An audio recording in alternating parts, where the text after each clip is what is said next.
A partir de ahora, compartimos la lectura sin comentarios del libro Los Hechos de los Apóstoles, escrito por Helena Harmon de White. Capítulo 12. De perseguidor a discípulo.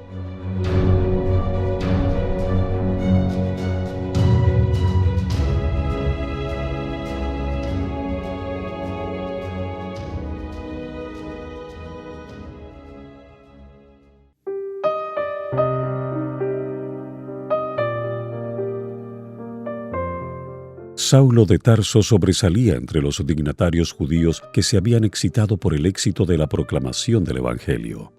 Aunque ciudadano romano por nacimiento, era Saulo de linaje judío y había sido educado en Jerusalén por los más eminentes rabinos. Era Saulo del linaje de Israel, de la tribu de Benjamín, hebreo de hebreos. Cuanto a la ley, fariseo; cuanto al celo, perseguidor de la iglesia; cuanto a la justicia que es en la ley, irreprensible. Filipenses 3, 5 y 6. Los rabinos lo consideraban como un joven promisorio y acariciaban grandes esperanzas respecto a él como capaz y celoso defensor de la antigua fe. Su elevación a miembro del Sanedrín lo colocó en una posición de poder. Saulo había tomado una parte destacada en el juicio y la condena de Esteban, y las impresionantes evidencias de la presencia de Dios con el mártir le habían inducido a dudar de la justicia de la causa que defendía contra los seguidores de Jesús. Su mente estaba profundamente impresionada.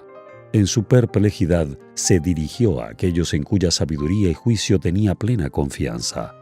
Los argumentos de los sacerdotes y príncipes lo convencieron finalmente de que Esteban era un blasfemo, de que el Cristo a quien el discípulo martirizado había predicado era un impostor y de que los que desempeñaban cargos sagrados tenían razón. No llegó Saulo sin luchas graves a esta conclusión, pero al fin su educación y sus prejuicios, su respeto por sus antiguos maestros y el orgullo motivado por su popularidad le fortalecieron para rebelarse contra la voz de la conciencia y la gracia de Dios. Y habiendo decidido plenamente que los sacerdotes y escribas tenían razón, Saulo se volvió acérrimo en su oposición a las doctrinas enseñadas por los discípulos de Jesús. La actividad de Saulo en lograr que los santos hombres y mujeres fueran arrastrados a los tribunales, donde los condenaban a la cárcel y aún a la muerte por el solo hecho de creer en Jesús, llenó de tristeza y lobreguez a la recién organizada iglesia e indujo a muchos a buscar seguridad en la huida. Los que fueron arrojados de Jerusalén por esta persecución iban por todas partes anunciando la palabra. Hechos 8:4. Una de las ciudades donde se refugiaron fue Damasco, donde la nueva fe ganó muchos conversos. Los sacerdotes y magistrados esperaban que con vigilante esfuerzo y acerba persecución podría extirparse la herejía. Por entonces creyeron necesario extender a otros lugares las resueltas medidas tomadas en Jerusalén contra las nuevas enseñanzas. Para esta labor especial que deseaban realizar en Damasco, ofreció Saulo sus servicios. Respirando aún amenazas y muerte contra los discípulos del Señor, vino al príncipe de los sacerdotes y demandó de él letras para Damasco a las sinagogas, para que si hallase algunos hombres o mujeres de esta secta, los trajese presos a Jerusalén. Así, con potestad y comisión de los príncipes de los sacerdotes, Hechos 26:12, Saulo de Tarso, en la fuerza de su edad viril e inflamado de un celo equivocado, emprendió el memorable viaje en que iba a ocurrirle el singular suceso que cambiaría por completo el curso de su vida. El último día del viaje, en mitad del día, los fatigados caminantes, al acercarse a Damasco, vieron las amplias extensiones de tierra fértil, los hermosos jardines y los fructíferos huertos regados por las frescas corrientes de las montañas circundantes. Después de largo viaje a través de desolados desiertos, tales escenas eran en verdad refrigerantes. Mientras Saulo con sus compañeros contemplaban con admiración la fértil llanura y la hermosa ciudad que se hallaba abajo, súbitamente vieron una luz del cielo, la cual, según él declaró después, me rodeó y a los que iban conmigo. Una luz del cielo que sobrepuja el resplandor del sol. Hechos 26, 13 y 14. Demasiado esplendente para que la soportaran ojos humanos. Ofuscado y aturdido, cayó Saulo postrado en tierra. Mientras la luz brillaba en derredor de ellos, Saulo oyó una voz que le decía en lengua hebraica: «Saulo, Saulo, ¿por qué me persigues?» Y él dijo: «¿Quién eres, Señor?» Y él dijo: «Yo soy Jesús a quien tú persigues. Dura cosa te es dar coces contra el aguijón». Temerosos y casi cegados por la intensidad de la luz, los compañeros de Saulo oían la voz, pero no veían a nadie. Sin embargo, Saulo comprendió lo que se le decía, y se le reveló claramente que quien hablaba era el Hijo de Dios. En el glorioso ser que estaba ante él, reconoció al crucificado. La imagen del Salvador quedó para siempre grabada en el alma del humillado judío. Las palabras oídas conmovieron su corazón con irresistible fuerza. Su mente se iluminó con un torrente de luz que esclareció la ignorancia y el error de su pasada vida, y le demostró la necesidad que tenía de la iluminación del Espíritu Santo. Saulo vio ahora que al perseguir a los seguidores de Jesús, había estado en realidad haciendo la obra de Satanás. Vio que sus convicciones de lo recto y de su propio deber se habían basado mayormente en su implícita confianza en los sacerdotes y los magistrados. Les había creído cuando le dijeron que el relato de la resurrección era una ingeniosa creación de los discípulos. Cuando Jesús mismo se reveló, Saulo se convenció de la veracidad de las aseveraciones de los discípulos. En aquel momento de celestial iluminación, la mente de Saulo actuó con notable rapidez. Las profecías de la Sagrada Escritura se abrieron a su comprensión. Vio que el rechazamiento de Jesús por los judíos, su crucifixión, resurrección y ascensión habían sido predichos por los profetas y le demostraron que era el Mesías prometido. El discurso de Esteban en ocasión de su martirio le vino vívidamente a la memoria, y Saulo comprendió que el mártir había contemplado en verdad la gloria de Dios cuando dijo: «He aquí veo los cielos abiertos y al Hijo del Hombre que está a la diestra de Dios». Hechos 7, 55 y 56. Los sacerdotes habían declarado blasfemas esas palabras, pero ahora Saulo sabía que eran verdad.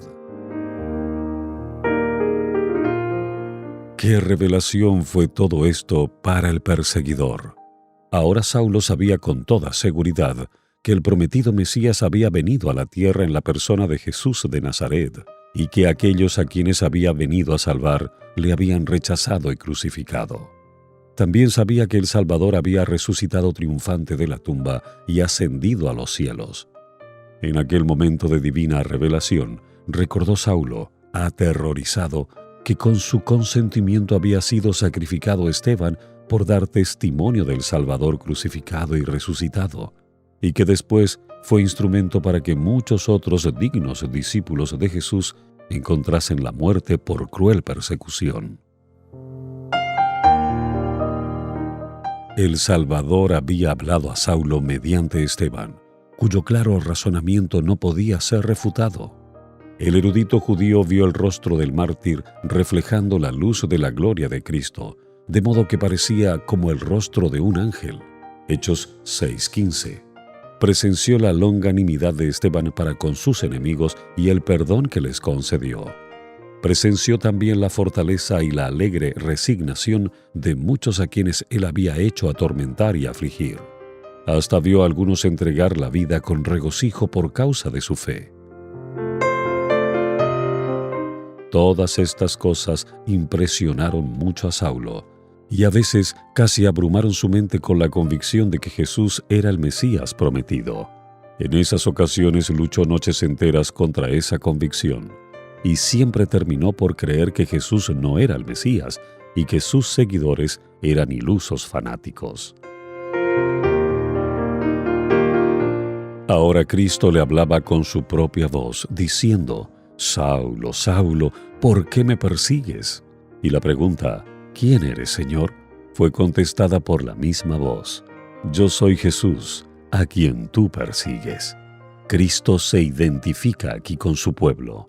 Al perseguir a los seguidores de Jesús, Saulo había atacado directamente al Señor del cielo. Al acusarlos y al testificar falsamente contra ellos, lo hacía también contra el Salvador del mundo. No dudó Saulo de que quien le hablaba era Jesús de Nazaret, el Mesías por tanto tiempo esperado, la consolación y el Redentor de Israel. Saulo, temblando y temeroso, dijo: «Señor, ¿qué quieres que haga?».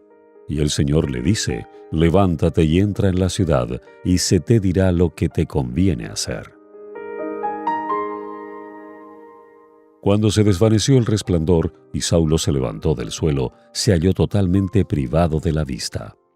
La refulgencia de la gloria de Cristo había sido demasiado intensa para sus ojos mortales, y cuando desapareció, las tinieblas de la noche se asentaron sobre sus ojos.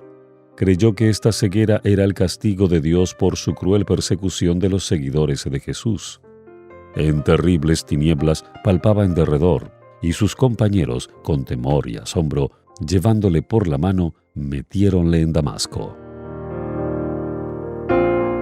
En la mañana de aquel día memorable, Saulo se había acercado a Damasco con sentimiento de satisfacción propia, debido a la confianza que habían depositado en él los príncipes de los sacerdotes.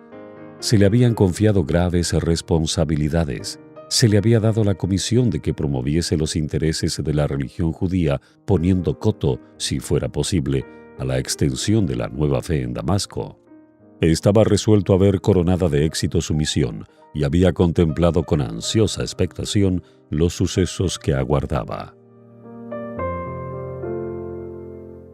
Cuán diferente de lo anticipado fue su entrada en la ciudad. Herido de ceguera, impotente, torturado por el remordimiento, sin saber qué juicio adicional pudiese estarle reservado, buscó el hogar del discípulo Judas, donde en la soledad tuvo amplia oportunidad de reflexionar y orar. Por 3 días Saulo estuvo sin ver y no comió ni bebió. Esos días de agonía de alma le parecieron años. Vez tras vez recordó con angustia de espíritu la parte que había tomado en el martirio de Esteban.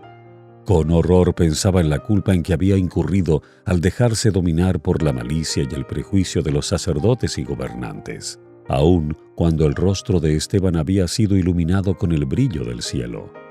Con tristeza y contrición de espíritu, repasó las muchas ocasiones en que había cerrado sus ojos y oídos a las más impresionantes evidencias y había insistido implacablemente en la persecución de los creyentes en Jesús de Nazaret. Estos días de riguroso examen propio y humillación de espíritu los pasó en solitaria reclusión. Los creyentes, advertidos del propósito del viaje de Saulo a Damasco, temían que pudiera estar simulando, a fin de engañarlos más fácilmente. Y se mantuvieron lejos, rehusándole su simpatía. Él no deseaba recurrir a los judíos inconversos con quienes había planeado unirse en destrucción de los creyentes, porque sabía que ni siquiera escucharían el relato de su caso. Así parecía estar privado de toda simpatía humana. Toda su esperanza de ayuda se cifraba en un Dios misericordioso, y a él recurrió con corazón contrito. Durante las largas horas en que Saulo estuvo encerrado a solas con Dios, recordó muchos de los pasajes de las Escrituras que se referían al primer advenimiento de Cristo. Cuidadosamente rastreó las profecías con una memoria aguzada por la convicción que se había apoderado de su mente. Al reflexionar en el significado de esas profecías, se asombraba de su anterior ceguera de entendimiento y de la ceguera de los judíos en general que los había inducido a rechazar a Jesús como el Mesías prometido. A su entendimiento iluminado, todo parecía claro ahora. Sabía que su anterior prejuicio e incredulidad habían obscurecido su percepción espiritual y le habían impedido discernir en Jesús de Nazaret el Mesías de las profecías. Al entregarse Saulo completamente al poder convincente del Espíritu Santo, vio los errores de su vida y reconoció los abarcantes requerimientos de la ley de Dios. El que había sido un orgulloso fariseo, confiado en que lo justificaban sus buenas obras, se postró ahora delante de Dios con la humildad y la sencillez de un niñito, confesando su propia indignidad e invocando los méritos de un Salvador crucificado y resucitado. Saulo anhelaba ponerse en completa armonía y comunión con el Padre y el Hijo, y en la intensidad de su deseo de obtener perdón y aceptación, elevó fervientes súplicas al trono de la gracia. Las oraciones del penitente fariseo no fueron inútiles. Sus recónditos pensamientos y emociones fueron transformados por la gracia divina, y sus facultades más nobles fueron puestas en armonía con los propósitos eternos de Dios. Cristo y su justicia llegaron a ser para Saulo más que todo el mundo. La conversión de Saulo es una impresionante evidencia del poder milagroso del Espíritu Santo para convencer de pecado a los hombres. Él había creído en verdad que Jesús de Nazaret menospreció la ley de Dios y que enseñó a sus discípulos que ella no estaba en vigor. Pero después de su conversión, Saulo reconoció a Jesús como aquel que había venido al mundo con el expreso propósito de vindicar la ley de su Padre. Estaba convencido de que Jesús era el originador de todo el sistema judío de los sacrificios. Vio en la crucifixión el tipo que se había encontrado con la realidad simbolizada, que Jesús había cumplido las profecías del Antiguo Testamento concernientes al Redentor de Israel. En el relato de la conversión de Saulo se nos dan importantes principios que deberíamos tener siempre presentes. Saulo fue puesto directamente en presencia de Cristo. Era uno a quien Cristo había destinado a una obra importantísima, uno que había de ser instrumento escogido. Sin embargo, el Señor no le habló ni una sola vez de la obra que le había señalado. Lo detuvo en su carrera y lo convenció de pecado, pero cuando Saulo preguntó, ¿qué quieres que haga?, el Salvador colocó al inquiridor judío en relación con su iglesia para que conociera allí la voluntad de Dios concerniente a él. La maravillosa luz que iluminó las tinieblas de Saulo era obra del Señor, pero había también una obra que tenían que hacer por él los discípulos. Cristo realizó la obra de revelación y convicción, y ahora el penitente estaba en condición de aprender de aquellos a quienes Dios ordenó para que enseñaran su verdad.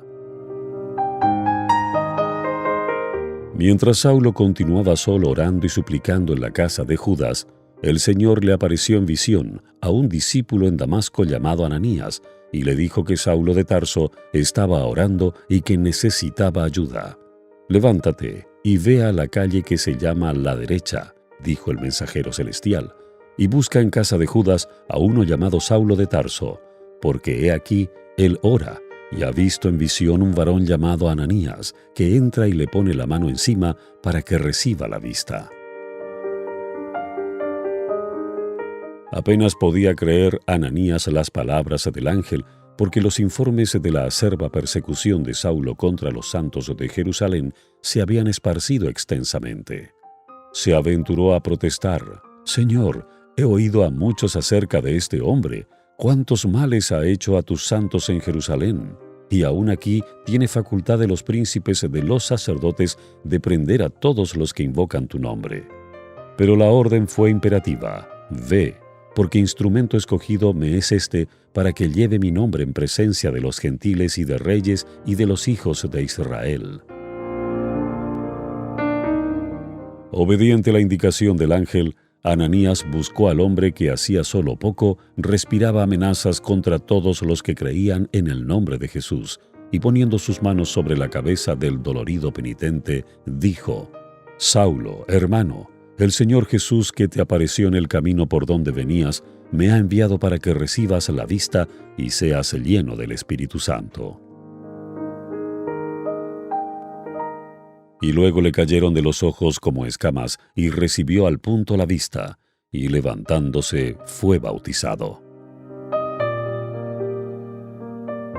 Así sancionó Jesús la autoridad de su iglesia organizada, y puso a Saulo en relación con los agentes que había designado en la tierra. Cristo tenía ahora una iglesia como su representante en la tierra, y a ella incumbía la obra de dirigir al pecador arrepentido en el camino de la vida. Muchos tienen la idea de que son responsables ante Cristo solo por la luz y experiencia, y que no dependen de sus seguidores reconocidos en la tierra. Jesús es el amigo de los pecadores, y su corazón simpatiza con el dolor de ellos. Tiene toda potestad, tanto en el cielo como en la tierra, pero respeta los medios que ha dispuesto para la iluminación y salvación de los hombres. Dirige a los pecadores a la iglesia, que Él ha puesto como un medio de comunicar luz al mundo. Cuando, en medio de su ciego error y prejuicio, se le dio a Saulo una revelación del Cristo a quien perseguía, se lo colocó en directa comunicación con la iglesia, que es la luz del mundo. En este caso, Ananías representa a Cristo, y también representa a los ministros de Cristo en la tierra, asignados para que actúen por Él. En lugar de Cristo, Ananías toca los ojos de Saulo para que reciba la vista, coloca sus manos sobre él, y mientras ora en el nombre de Cristo, Saulo recibe el Espíritu Santo. Todo se hace en el nombre y por la autoridad de Cristo. Cristo es la fuente. La iglesia es el medio de comunicación.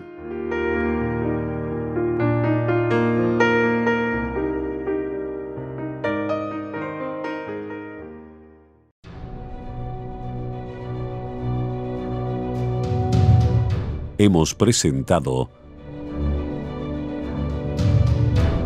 la lectura sin comentarios del libro Los Hechos de los Apóstoles, escrito por Elena Harmon de White.